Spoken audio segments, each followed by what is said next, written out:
अभी मैं लाइव भी मोटर दिखाऊंगा कैसे है। तो हमने फैराडे रूल में पढ़ा था, कॉइल के अंदर मैग्नेट घुमाया जाए तो करंट पैदा होता है, और अगर कॉइल को करंट दे दे तो मैग्नेट घूमने लगता है, या मैग्नेट को रोक ले कॉइल घूमने लगती है, एक दूसरे के उलट है। तो सबसे पहले जो मोटर का है वो प्रिंसिपल लिखो, प्रिंसिपल ऑफ ए मोटर। इतनी कुछ ना भी समझ आए बोलना है, बीच में भी दोबारा बता दो, आदत डाल रही है। सर आपकी आवाज़ कम आ रही है। तो लिखो प्रिंसिपल ऑफ ए मोटर। अब आई? यस सर, आ रही है।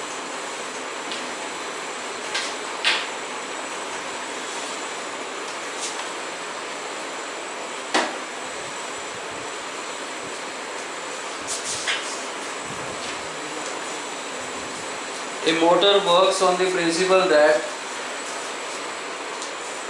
when a rectangular coil is placed, a motor works on the principle that when a rectangular coil is placed in a magnetic field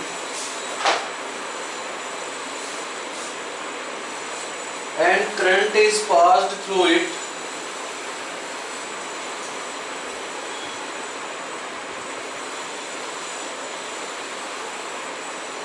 a force acts on the coil which rotates it continuously.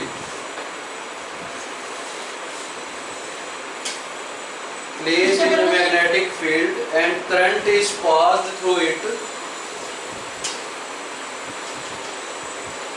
a force acts on the coil which rotates it continuously.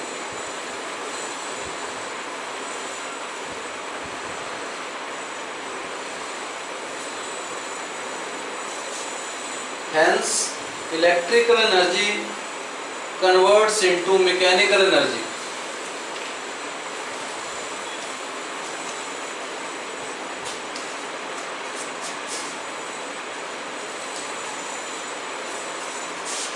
Motor को समझने के लिए पिछले article आने जरूरी है।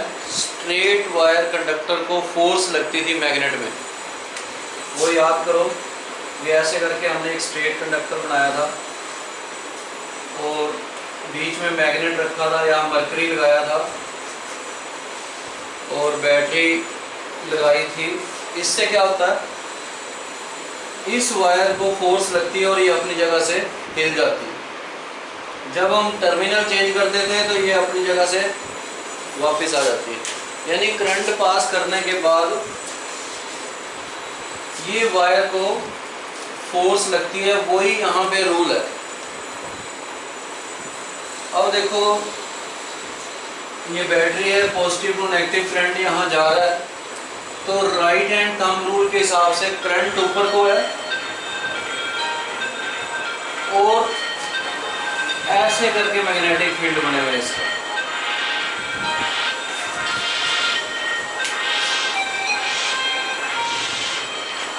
बारिश phone कर रहा है।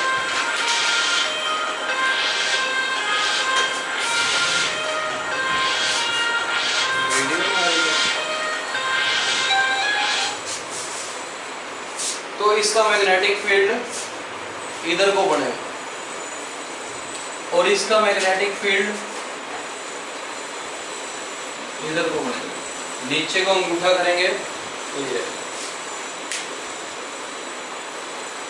अब फ्लेमिंग के लेफ्ट हैंड रूल क्या कहता है, जो मैग्नेटिक फील्ड की डायरेक्शन है वो कौन सी है, नॉर्थ टू साउथ की साउथ टू नॉर्थ। अब ये साउथ है, ये नॉर्थ है, इस तरफ को है इसकी डायरेक्शन। अब फ्लेमिंग्स लेफ्ट हैंड रूल लगा के देखो जरा,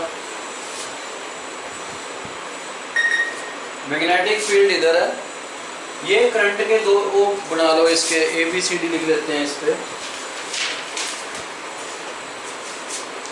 A B C और D।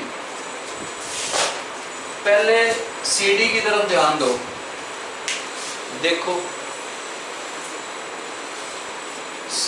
साउथ टू नॉर्थ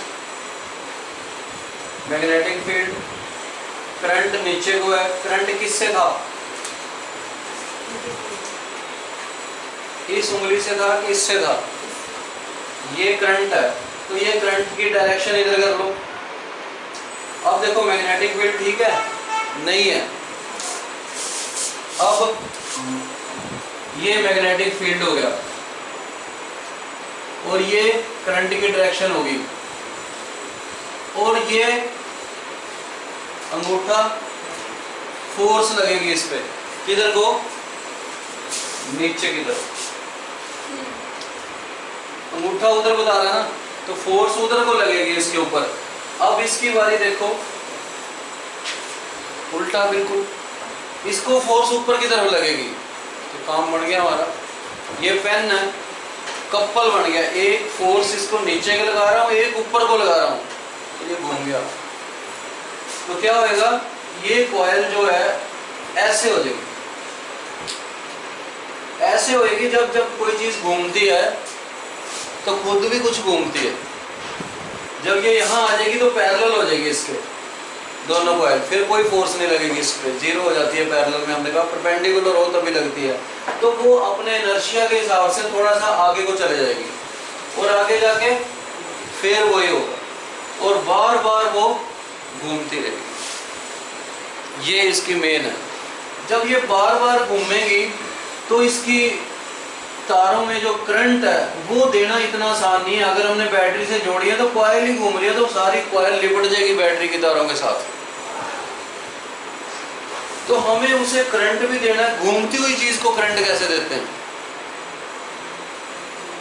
अब जितनी भी चीजें घर में कोई नहीं घूम रही, तुमने उसको प्लग लगा दिया और वो चल पड़ी, लेकिन कोई चीज जो घूम रही है, मतलब करंट देने के बाद वो घूमना शुरू हो जाए, तो इस तरह से है। जैसे इसमें ब्लैक रिंग दिख रहा है, मान लो यहाँ भी एक और ब्लैक रिंग है, दो है, और जैसे करंट देंगे ये घूमना लग जाएगा और इसे करंट भी देना है। तो हम कोई चीज इसके साथ टच करके रखेंगे, उसे ब्रशेस कहते हैं। मिक्सी वगैरह में इसी तरह से करंट देते हैं।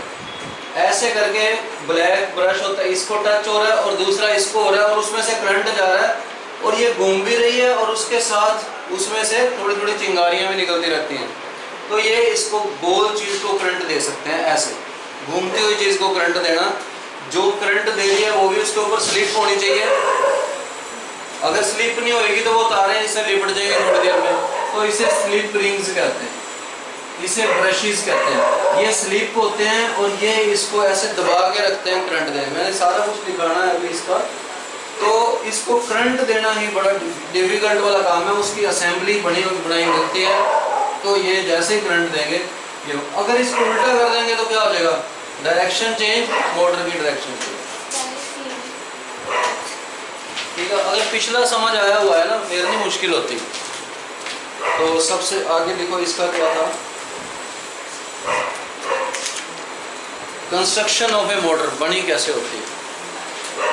और ये सारी जिंदगी बीट एंड की क्लासों तक ये मोटर चलनी है। It consist of A rectangular coil of insulated copper wire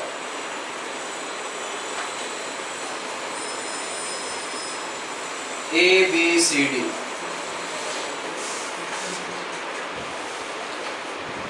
It consists of a rectangular coil ABCD of insulated copper wire, which is mounted between curved poles. Which is mounted between curved poles of a horseshoe type permanent magnet M.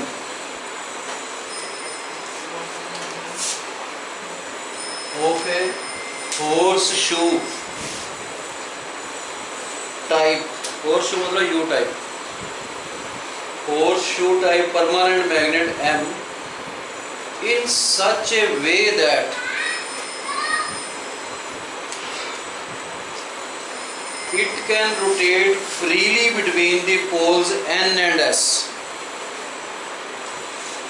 that it can rotate freely between the poles N and S on a shaft.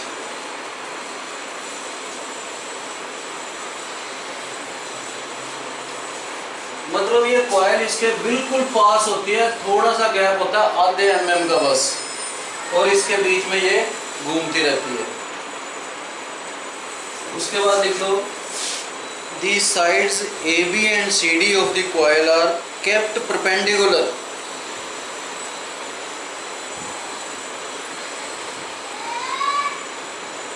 Perpendicular में तुम्हें पढ़ा है कि maximum strength होती है, parallel में 0 हो जाती है।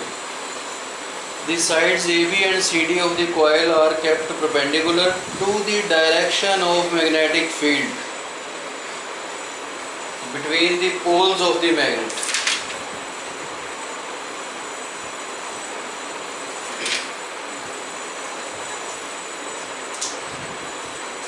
The sides AB and CD of the coil are kept perpendicular to the direction of magnetic field between the poles of the magnet.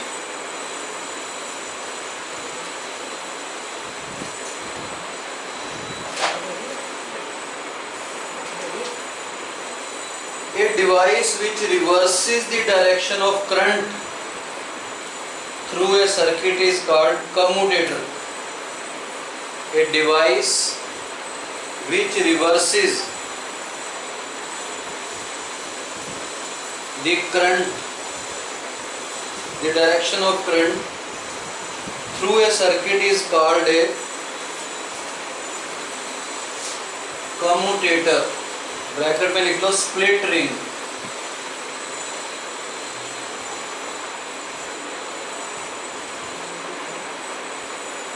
इससे डायरेक्शन कैसे बदल जाती होगी? देखो ये कॉइल है, स्लिप करके ये यहाँ आ जाएगी, ये यहाँ आ जाएगी, तो ए बी में हमेशा एक ही तरफ करंट रहेगा, नहीं तो वो मोटर ऐसे ऐसे करती रहेगी, क्योंकि जब ये भी यहाँ पहुँचेगी तो उसका करंट ऐसा हो जाएगा और CD का करंट दूसरा हो जाएगा। तो ये स्लिप रिंग्स में क्या करती है, ये बीच में गैप होता है, ये यहाँ से शिफ्ट होके यहाँ और ये दूसरी जगह आ जाता है, तो इससे डायरेक्शन जो है चेंज होती रहती है, यानी जिसको पॉजिटिव मिला था उसको पॉजिटिव मिलता रहता है। आगे देखो, the two ends of coil are soldered permanently. The two ends of the coil are soldered permanently to the two half rings X and Y of a commutator.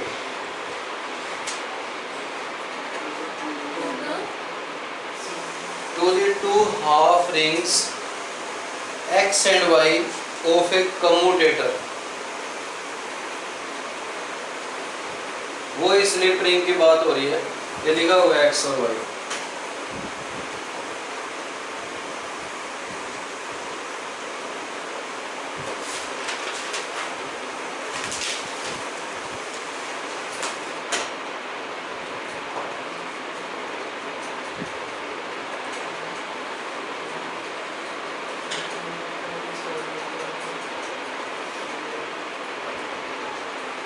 Then we have to connect battery wires with these slip rings.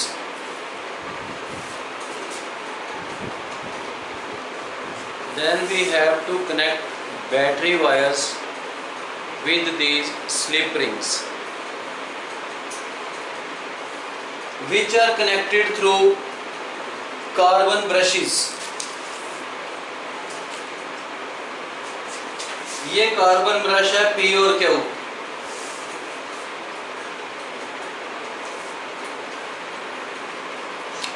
घर में जो mixie होती है आपकी, उसमें बिजली के connection ऐसे ही होते हैं। देखो उसमें अंदर आर्मेचर बना होता है कॉइल का, और यहाँ पे यहाँ करंट देना होता है घूमने वाली चीज़ को।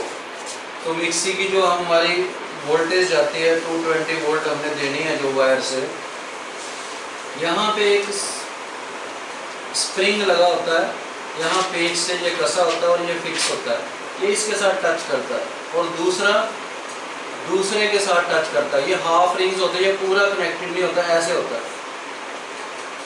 जितनी कॉइल्स हैं मोटर में तो 2 ही हैं, मिक्सी में बहुत सारी होती हैं, आर्मेचर में ऐसे। ये कॉइल्स अंदर से लगी होती हैं, ये वाला जो हिस्सा ऐसे करके कटा हुआ होता है, तो ये 220 वोल्ट्स हम इसे देते हैं।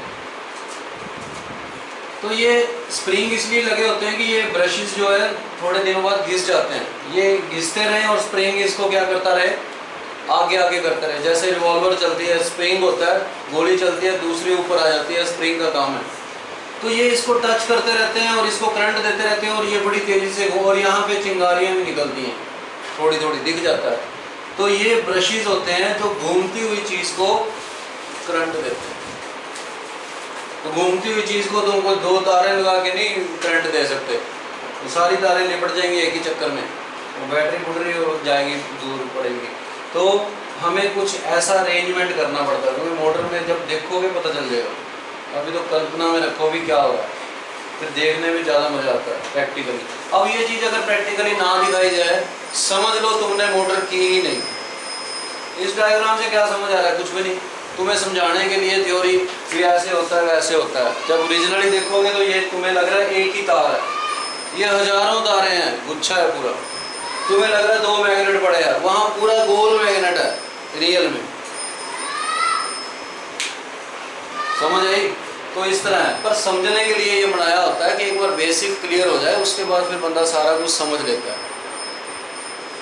तो इस तरह से ये जो स्प्लिट रिंग्स है और ये ब्रशेस है, तो ये इसकी क्या होगी कंस्ट्रक्शन की, मोटर बनी कैसे। उसके बाद लिखो वर्किंग ऑफ ए मोटर। अब काम क्या है इसका, चलती कैसे। When electric current is passed into the rectangular coil,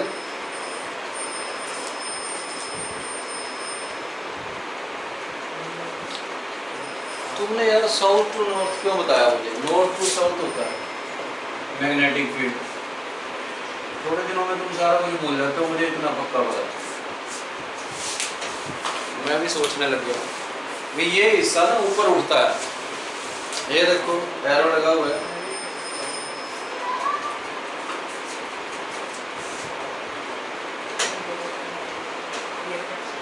तो क्या लिखा? When an electric current is passed into a rectangular coil, the current produces a magnetic field around the coil. ये तुम्हें 36 बार समझा दिया, जिसमें करंट प्रोड्यूस होता है।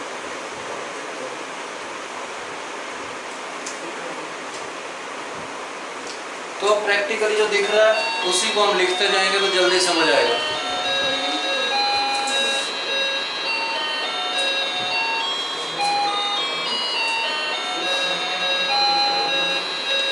Now see in the side A B, A B की तरफ ध्यान से देखो, समझ के करोगे तो पेपर में भी आसानी हो जाएगी, खुद लिख दोगे।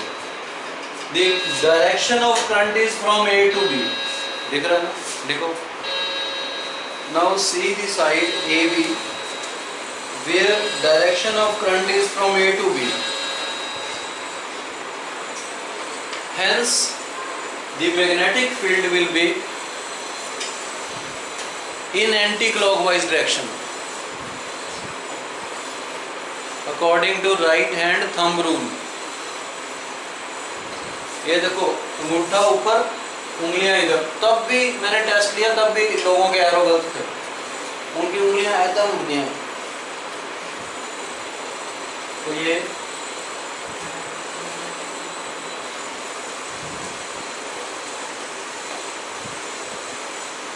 एंड इसकी होगी एंटी क्लॉकवाइज डायरेक्शन, इसकी होगी A to B, and magnetic field direction is from north to south.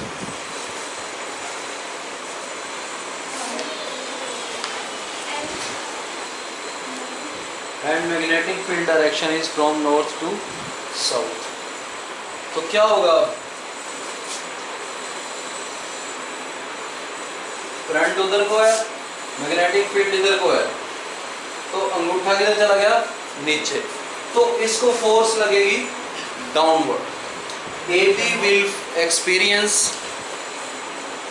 A force downward.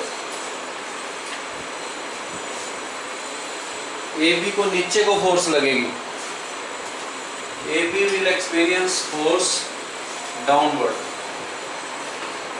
Similarly, अब इसका ज़्यादा कुछ लिखने की जरूरत नहीं है, C D will experience force upward, उसकी डायरेक्शन अलग है according to Fleming's left hand rule, and C D will experience force upward.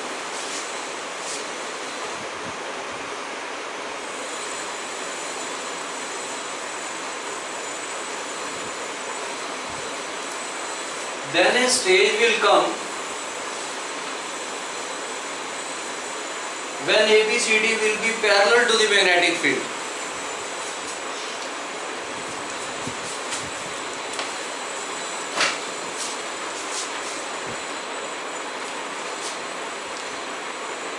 When ABCD will become parallel to the magnetic field and it will experience no force. ऐसे देखो ये book का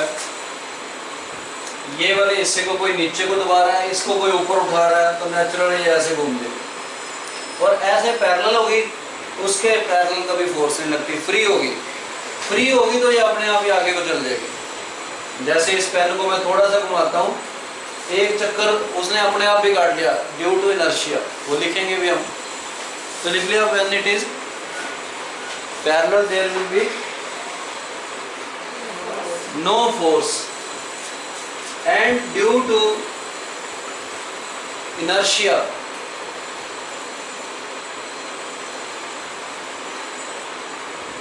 it will try to move further, ये कोशिश करेगी आगे घूमने की, आगे जैसे ही घूमेगी थोड़ा सा और फिर वहीं आ जाएगी। लेकिन अब क्या हो गया, CD इधर आ गई, AB उधर आ गई, अगर CD में वही करंट रहता तो ये वापस आ जाती, स्लिप रिंग ने क्या कर दिया, उल्टी कर दी डायरेक्शन, CD को फिर पॉजिटिव मिल गई, इधर वाली को मतलब फिर पॉजिटिव मिल गई और उधर वाली को फिर नेगेटिव, तो उसकी डायरेक्शन सेम रही। स्प्लिट रिंग क्या करता है, यहाँ से यहाँ ये जो चीज़ है P क्योंकि इसको पॉजिटिव टच हो रही है ना और इसको नेगेटिव, तो ये घूमता रहता है, तो अभी पॉजिटिव नेगेटिव टच हो रही है, फिर कौन सी टच हो जाएगी, नेगेटिव पॉजिटिव, ये इधर आ जाएगा और वो उधर हो जाएगा। ठीक है, जब इसे घूमता हुआ तुम प्रैक्टिकली देखोगे तभी समझ आएगी भी कैसे होता है ये। तो क्या होएगा, फिर CD को डाउनवर्ड फोर्स मिलेगी और AB को अपवर्ड मिलेगी, फिर पैरेलल आ जाएगी और फिर ये सिलसिला चलता रहेगा। तो लिखो, now again CD will experience force, now again CD will experience force downward and AB upward.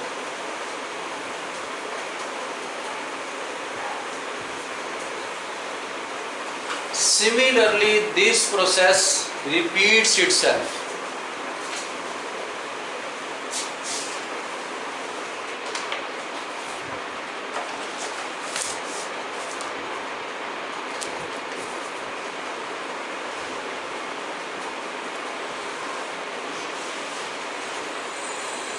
And commutator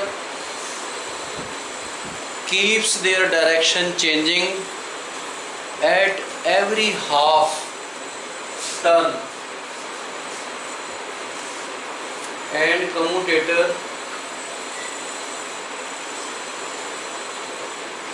keeps changing their direction after every half rotation.